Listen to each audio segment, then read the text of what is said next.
Syllogism style questions make up almost half of decision making. So if you can't consistently hit 4 or 5 out of 5 here, you're leaving marks on the table. I'm going to walk you through the exact thinking process that I used for this question type that helped me score an 880 in decision making. My name is Farhan, I'm a junior doctor, and I've helped over 100 students get into medicine and dentistry across Australia. And today, you're going to learn how to increase accuracy in syllogisms by looking at qualifying language, ignoring prior knowledge, and considering minimum amounts of overlap. So when it comes to the marking system for syllogisms, you end up basically having 5 yes/no answers to give. If you get 0 to 3 out of those correct, you get 0 marks for the entire question. If you get 4 out of 5 of them correct, you only get 1 mark. And if you get 5 out of 5 of them, then you get 2 marks as a result of getting everything correct. Now, these question types are really high yield because it contributes to around 50% of your entire decision-making marks if you combine interpreting information, which is a similar kind of question type. So it's very important to get good at this question type because, to be quite honest, the elite decision-making scorers, those that are scoring 800 plus, you basically have to be good at syllogisms and interpreting information if you want to be getting those kind of marks. So what I want to introduce you to is the lawyer mentality, which is basically 3 steps when it comes to syllogisms. Number 1, accurately interpreting qualifying language. 2, forgetting prior knowledge. And 3, playing devil's advocate or considering minimum amounts of overlap. So let's start with number 1, accurately interpreting qualifying language. Here's a whole list of definitions that was back on the website back in the day. They've taken it off now. I don't know why, but here it is. I took a screenshot of it years ago. Do what you want with it. But what I really want to do is clarify a really common mistake point when it comes to the language, particularly when it comes to the word only and the word some. Look, the best way that I can explain this to you is through an example. So that's what we're going to go through. So if there's a statement that reads, all DJs are footballers, and you've got a yes/no question, some DJs are footballers, I want you to think, would this be a yes or a no? You've got the definition here in front of you to help you. Now, a lot of us, our instinctual answer is going to be no here, right? Because you're thinking, well, if some is some undetermined number from 1 to say 99.9%, less than all, I'm just going to use 99% to depict that. And if we know that all DJs are footballers, and this is just saying some, 1 to 99%, then this one ends up being a no. Now, I'm going to show you why that might not be true. And the best way I can show you is actually just to show you question number 2, which is only some DJs are footballers. Now, this one ends up becoming a no. And I'll show you the subtle difference between this. Actually, you can see the difference, right? It's the word only. The difference that the word only makes is that it's a qualifier. By saying only, then it essentially is telling you it has to be between 1 to 99%. Otherwise, the statement does not follow. So if I just have a go at trying to visually depict this for you. So this is 0%, this is 100%, this is everyone, right? And we know that anywhere from here to 99% can encompass the word some. So if I ask the question, or state that only some DJs are footballers, then that would be wrong because we know 100% of them are, and you're not accounting for that gap. Whereas if I just say some DJs are footballers, then I'm looking at this group, and are they footballers? Yes, in fact, all of them are. But this group as well are footballers. So the fact of the matter is, this one still remains true, even if the word some and the word all are different here. So look, that's my best way of explaining this logic. If none of that made sense to you, then just remember the difference between some and only some. And that way you won't make the mistake. Now, when it comes to qualifying language, I want you to look at the strong and weak language that comes with it as well. So strong language like all, always, none, never, only, must, is, are. These statements that use this strong language tend to be a no. Whereas weak language like some, not all, most, many, majority, few, may, could, statements that use these words tend to be a yes. Now, look, this isn't a rule. There's always going to be exceptions to this, but it is guidance. This tendency can be there to guide your thinking, to think about what it could be and to explore the different possibilities, not to actually dictate what your answer is going to be. Now, the principles that we're going to go through next are what will help you dictate that answer. So let's go through those with forgetting prior knowledge. Now, I just want you to give me your gut, honest reaction answer to this statement. All cats are mammals. All mammals are warm-blooded. Therefore, cats must be warm-blooded. Yes or no? This one's a yes. Next one. All fruit grow on trees. All apples grow on trees. Therefore, apples must be fruit. Right? We're all aware that apples are fruit. Great. That's a yes. In statement 3, all fruit grow on trees. All leaves grow on trees. Therefore, leaves must be fruit. Okay, so now we're thinking, no. But what makes statement 2 and 3 different? You can see it's only the word apple and the word leaves that changes. So why is it a yes here and a no here? Right? If it was to logically make sense, then both of these should be the exact same answer, no questions about it. But you can see we've had a different answer here. So what that's telling us is for one of these, we've incorporated some level of prior knowledge that has actually broken our level of logic here. So here, statement 2 should actually be a no.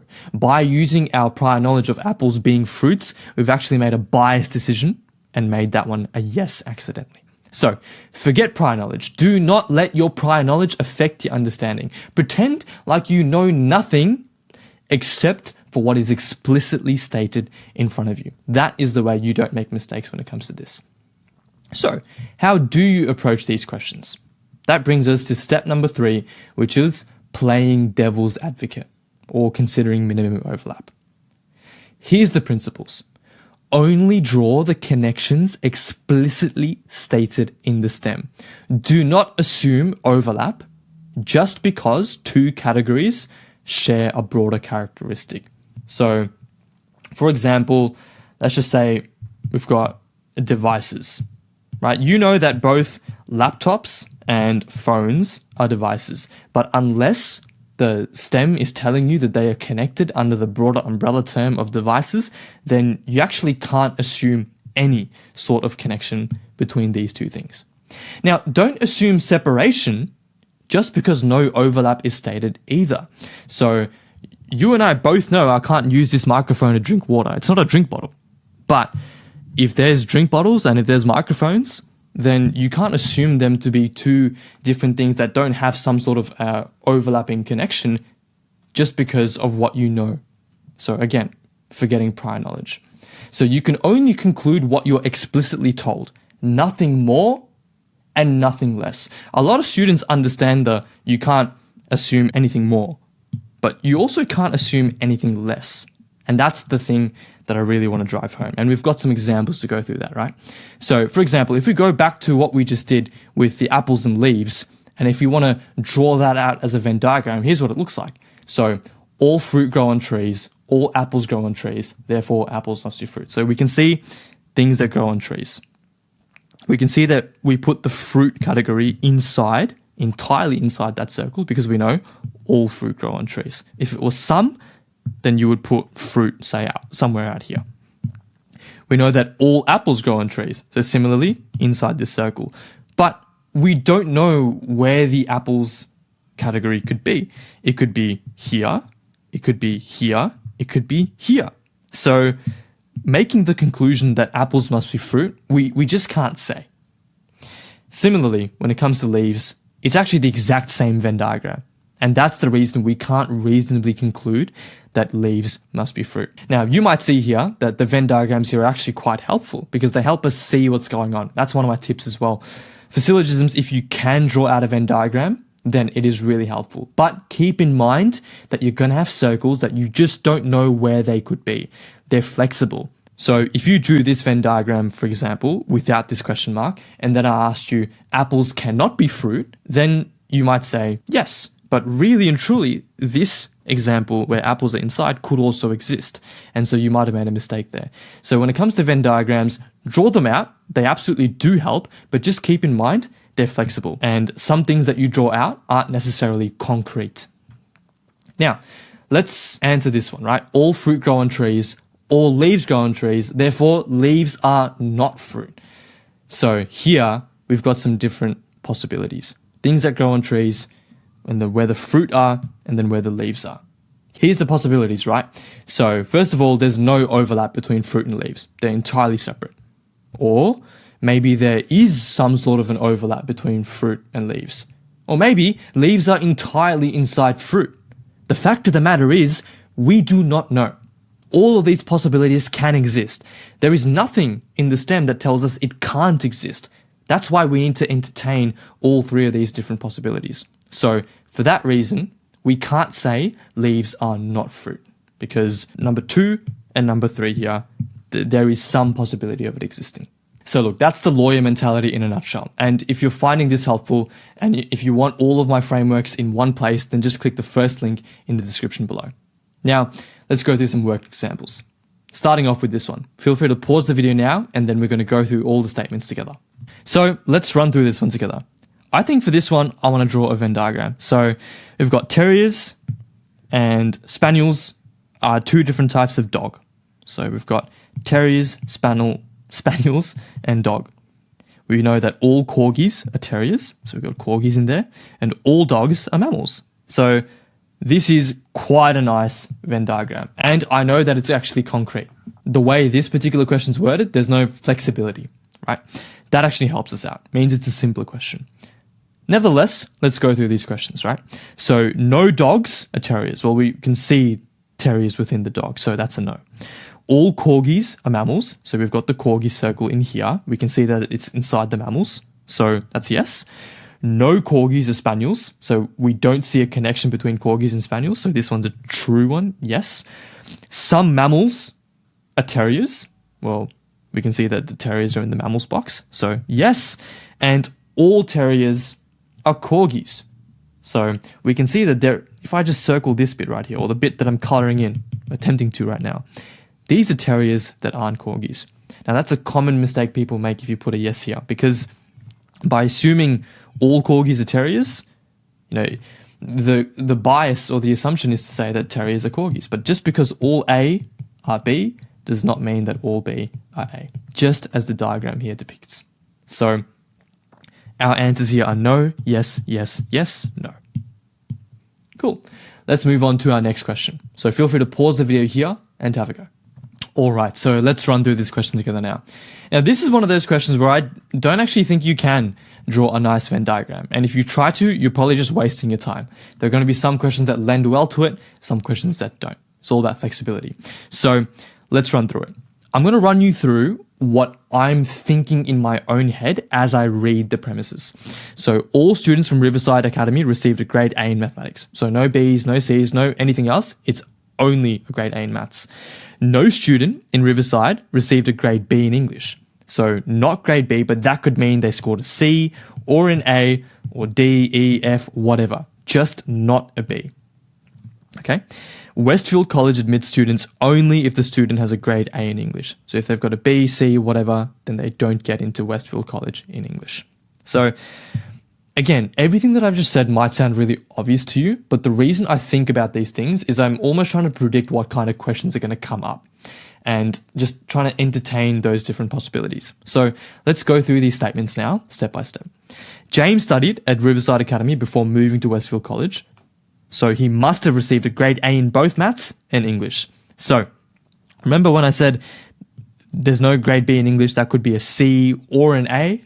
So that's how we know that it is possible that James could have got an A in English. We know that James attended Riverside, therefore everyone in Riverside got an A in mathematics. So yes, this one is true. Now, Westfield College does not have a mathematics course. We don't know. We know that Westfield College admits students only if the student's got an A in English, but we don't know if it's got maths, if it's got science, if it's got whatever. We've got no information about it. The possibility exists. So this strong language of does not have, it's really pushy. So this one is no. Sarah goes to Riverside Academy so she can never obtain a grade B. Well, she didn't get a grade B in English. And we know she got a grade A in maths, but what about science? What about geography? What about history? We don't know. The fact of the matter is those subjects still can exist. We're just not given any information about it. And if you want to know the language which would make this one a yes, then it would be that in Riverside Academy, there are no other subjects apart from mathematics and English. If the premises had that sentence in there, then this one would be a yes. But because there's nothing of the sorts, this one ends up being a no. No Riverside Academy student can be admitted into Westfield College. No, because they could very well have gotten a grade A in English, which gives them the admission into Westfield College. And lastly, Tom received a grade B in English, so he can't have been a student of Riverside Academy. So we know that if you attended Riverside and you did English there, you can't have got a grade B.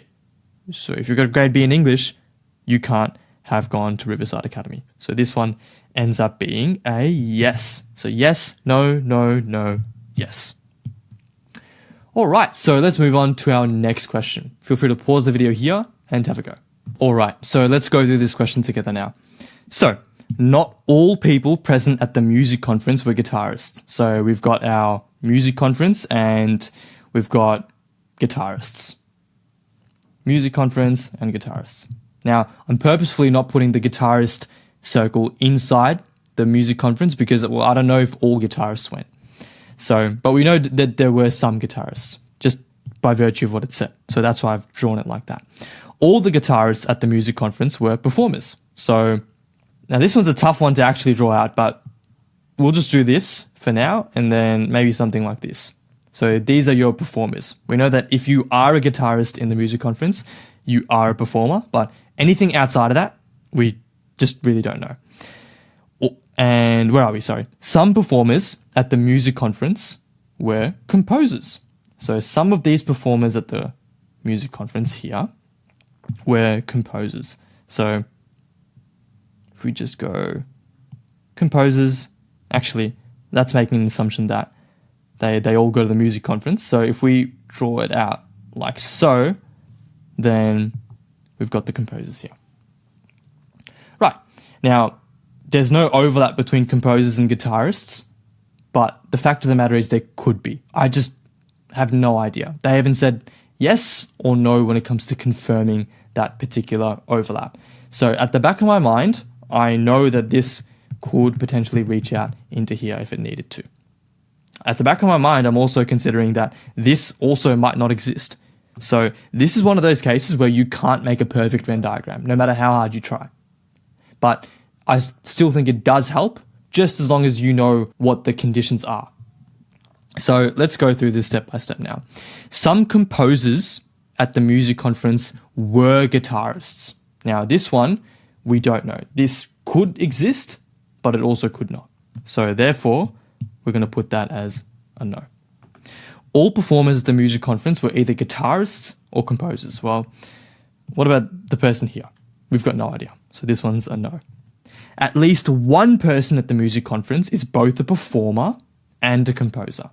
So we know that this particular overlap absolutely does exist because some performers at the music conference were composers. So composers, performers, music conference, there is that overlap. So at least one person at the music conference is both these two things. That's a yes. If someone at the music conference is a guitarist, so if they're in this bucket here, then they are a performer. Yes, because all the guitarists at the music conference were performers, according to that second sentence.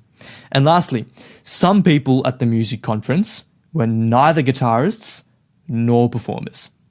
And now you're thinking, oh yeah, well, we've got this huge, big gap in this music conference. So obviously that's a yes, except that would be an assumption. Because who knows, what if the performer circle was this big instead and it covered all of the music conference? We actually have no idea. So because of that, this one ends up becoming a no. So no, no, yes, yes, no.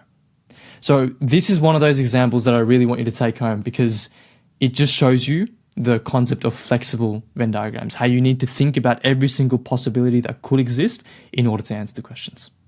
All right, so here's our last question. Feel free to pause the video here and have a go. Alrighty, so let's run through this together.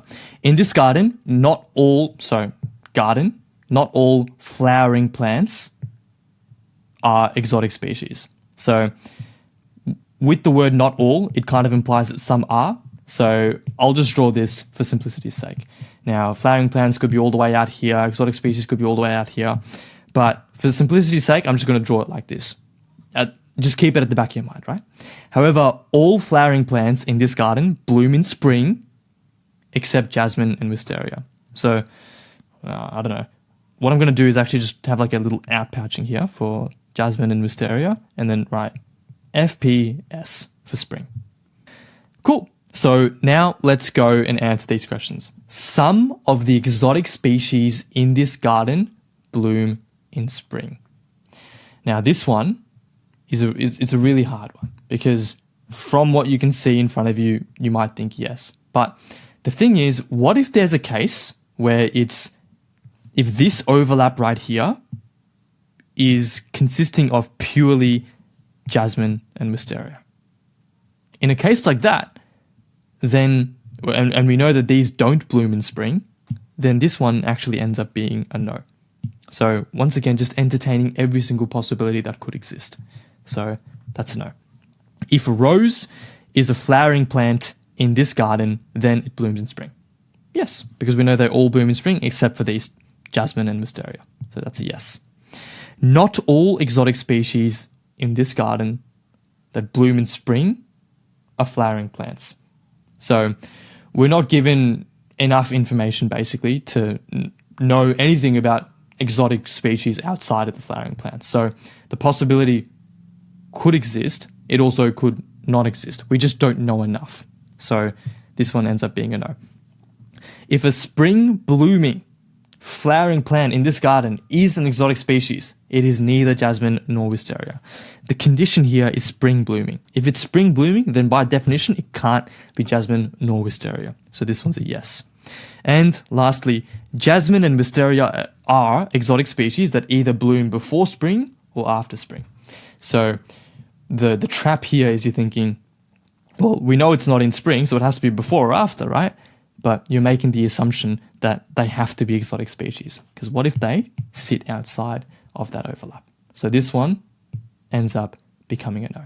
This is probably one of the harder ones that you'll come across. But if you are able to wrap your head around this particular question, then you're heading in the right direction when it comes to syllogisms. Now, this was just a handful of questions we've gone through. And if you want to do more questions and you don't already have a question platform, then you can use the code Farhan for 10% off med entry. So let's go through some common traps that students fall into when it comes to syllogism questions. Number one is treating all ARB as all BRA. It's not reversible. Number two is using real-world knowledge, like apples are fruit, instead of testing the logical structure. And number three is ignoring qualifying language definitions, like some versus only some. So here's your do's and don'ts. Do follow official UCAT definitions for strong versus weak language when you practice. Do draw quick circles or arrows to represent information with minimum overlap in your Venn diagrams. And do play devil's advocate and apply that lawyer's mentality always. Think about every single possibility that could exist. Don't bring in outside facts like science or common sense to judge conclusions. Don't assume the converse. All ARB does not guarantee all BRA. And don't rely on the strong equals no and weak equals yes tendency as a rule. Always test properly. So here's your next steps. For your next 10 syllogisms, I want you to adopt the lawyer mentality, including accurately interpreting qualifying language, forgetting prior knowledge, and playing devil's advocate.